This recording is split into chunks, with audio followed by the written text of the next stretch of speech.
Jérémy. Alors aujourd'hui, petit chantier de vaccination des agneaux. Donc à l'instant là, on vient de parquer les agneaux. On a profité de mettre du grain aux brebis pour les bloquer et trier les agneaux.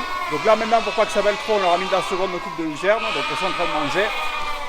Et là on a les agneaux derrière qui sont pas trop contents. Donc on va les prendre un par un. On leur fait 2 vaccins et ensuite on va les relâcher avec les mères.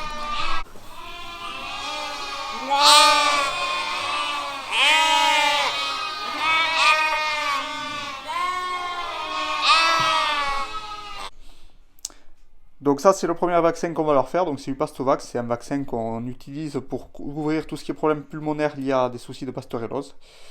Et ensuite, donc c'est les vétérinaires qui nous suivent, qui nous conseillent dans notre protocole de vaccination. Et ensuite donc on fait du Bravoxin, donc ça c'est un autre vaccin qui sert lui par contre à couvrir tout ce qui est problème d'entéro. Un coup d'entéro, c'est un agneau, ça va être toujours les têtes de l'eau qui vont en souffrir, donc c'est un agneau en très bonne santé qui pousse très vite et qui peut mourir du jour au lendemain, justement lié à une très très bonne alimentation. Donc pour couvrir tous ces risques-là et sauver le plus d'agneaux, on fait donc 2 injections, donc une à peu près un mois et demi et l'autre qu'on fera juste avant le sevrage.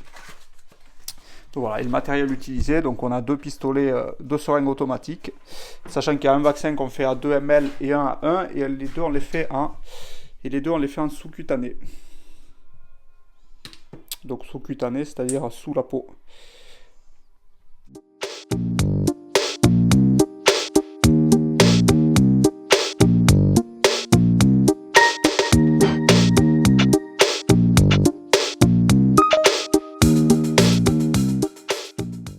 Allez, donc là on se retrouve derrière la caméra, donc le chantier on l'organise à 3, donc là je travaille avec mon père et ma compagne. Ce que je fais c'est que j'attrape les agneaux et ensuite donc mon père et ma compagne ont chacun une seringue automatique, donc ça permet de gagner du temps, ils les piquent à mesure et on change l'aiguille à peu près tous les 10 agneaux. Donc là pour la vidéo j'étais allé tricher, donc j'étais allé un peu loin chercher le plus gros agneau de la ferme. Donc lui on l'avait pesé la veille, 22 kilos quasiment à 32 jours. Donc un simple, un très bel agneau. Donc là voilà, on voit un peu plus les injections. Donc en sous-cutané, c'est pour ça que mon père donc soulève la peau et on essaye de piquer un peu à l'horizontale. Et ensuite donc on a eu quelques agneaux avec des soucis d'infection au nombril. On s'en a aperçu pendant les pesées vu qu'on les retournait pour les mettre, vu qu'on les portait pour les peser. Donc c'est pour ça qu'on a en a profité pour les désinfecter au moment de la pesée. Et là, on profitait du vaccin pour leur remettre un petit coup de désinfectant. Allez, cette semaine aussi, c'était une semaine plutôt consacrée donc à l'élevage, parce qu'on a eu donc en tout début de semaine, on a fait donc des échographies à la bergerie du Haut, ce qu'on avait vu dans la précédente vidéo. Donc je vais te montrer un peu les résultats qu'on a eu. Donc on est très content de ces résultats-là, et je vais t'expliquer donc pourquoi on avait un peu peur d'avoir des résultats plus bas. Et ensuite, donc on a fait aussi 2 jours avant le vaccin, donc on avait fait les pesées sur les agneaux. Donc allez, on regarde tout de suite les résultats de l'échographie. Et ensuite, on regardera les résultats un peu de l'agnelage de janvier. Vu qu'on a fait les pesées, donc Laura, notre technicien, nous a renvoyé les résultats de l'agnelage. Allez, on regarde ça derrière la caméra. Allez, donc voilà un peu. Donc ça, c'est ma feuille où j'ai tous les numéros des brebis avec le nombre d'agneaux qu'elles doivent faire, donc ce qu'on a vu à l'échographie. Et ensuite, vu que je fais ça sur Excel, je m'amuse à chaque fois de calculer un peu tout ce qui est prolificité, fertilité, pour savoir un peu si on est bon ou pas sur les résultats de la lutte. Donc en fait, quand on fait ça, donc c'est simple. Donc on a un échographe qui vient. On commande donc du dénombrement, donc il nous donne le nombre d'agneaux par brebis, et nous on le suit, donc on prend la canne de lecture pour pas faire d'erreur en fait, parce que j'évite de peindre les brebis. Là typiquement c'est des brebis qui seront tondues avant l'agnelage, donc même si on leur peint le numéro d'agneau dessus, ce sera effacé d'ici là. Donc ce qu'on fait c'est qu'on utilise la canne de lecture. Normalement c'est fait pour enregistrer le poids, donc nous ce qu'on fait c'est que si elle a un agneau on met 10 kg, si elle en a 2 on met 20, si elle en a 3 on met 30.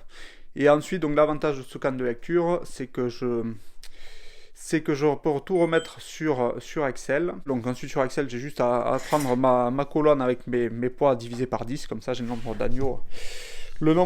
Donc voilà un peu à quoi ça ressemble. Donc là typiquement ensuite donc je classe tout par par ordre de boucle.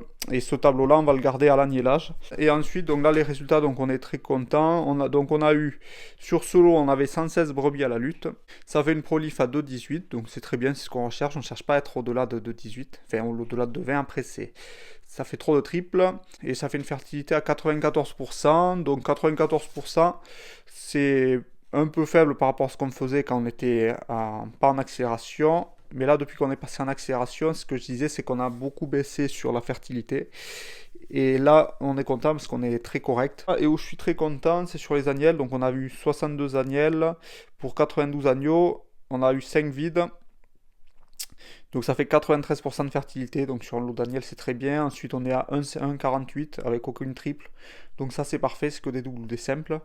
Donc pour pas trop les fatiguer en première année. Et là, pour la petite histoire, donc ce lot Daniel là, c'est la première fois qu'on fait ça, vu qu'on est passé en accélération, ce qu'on fait, c'est qu'on les lutte à 1 an pour que Daniel a 1 an et demi, grosso modo. Voilà, donc là c'est un tableau donc, que notre technicien nous a envoyé, donc qui récapitule un peu les résultats qu'on a eu sur l'agnelage du lot de janvier. Donc le lot de janvier, c'est le lot où on a fait les vaccins, donc on a vu dans cette vidéo. Donc on avait mis à la lutte 145 brebis. Sur ces 145 brebis, donc sur les 2 cycles, on a eu 118 qui ont agnelé, donc ça nous fait une fertilité à 81%, donc c'est ce que je disais tout à l'heure avec l'échographie, c'est qu'on avait peur en étant passé en accélération d'avoir énormément chuté sur la fertilité. Et donc c'est là-dessus, c'est sur la lutte, donc pour l'agnelage de janvier et pour la lutte de septembre, où il nous faut nous améliorer pour essayer de revenir à du 90%. Donc la prolificité, on est passé donc à 1,97%, donc en romane c'est faible, même si c'est très correct. Souvent on vise plutôt du 2,10, 2,20, donc c'est parfait. Là on est un peu bas. Bon après ce qui est bien là-dedans, ce qu'on retrouve par contre, donc c'est où on s'est bien amélioré, c'est là-dessus. Donc c'est sur la mortalité. Donc on peut voir que la mortalité là elle est de 7,8%, donc on a eu perdu quelques agneaux de plus entre temps, donc on doit être quand même en dessous des 10%, donc c'est très bien, on est plutôt souvent aux alentours du double là de ce qu'on voit là. Toujours un peu embêté, c'est avec la pasteurellose, c'est sur les agneaux au bout de 1 mois à peu près d'âge, ils ont ce qu'on appelle un trou immunitaire, parce qu'ils sont moins couverts par le lait de leur mère, ils n'ont pas encore suffisamment développé leur système immunitaire. Et donc là, c'est ici, là on est en plein dedans, c'est 5%. Donc c'est beaucoup lié à des soucis de pasteurellose, voilà. Là, ça nous fait une productivité à 181, donc on va être légèrement plus bas, mais c'est très correct. Donc ça veut dire qu'au sevrage, on aura 1,8 agneaux par brebis agnelés. Et donc, bon, ça permet de compenser un peu le faible taux de prolificité. Donc là, on voit qu'on est à 1,48 par brebis mis en lutte. Donc c'est ça que si on s'améliore sur la fertilité, forcément ce chiffre-là, il devrait augmenter si on reste à bien maîtriser la mortalité et à se tenir à toujours légèrement au-dessus de 2 agneaux par brebis. Allez, donc j'espère que cette vidéo t'aura plu. Donc là, c'était une vidéo vraiment tournée essentiellement sur l'élevage. Donc on a passé vraiment une semaine où on était beaucoup pris par ça, plus j'avais eu une formation à la chambre d'agriculture, donc j'ai pas pu beaucoup avancer sur le bâtiment. Donc ce qu'il y a de bien, c'est que mon père a quasiment fini le fumier, il a bien avancé là-dessus. Allez, je te laisse là, puis je te dis à une prochaine vidéo. Allez, salut!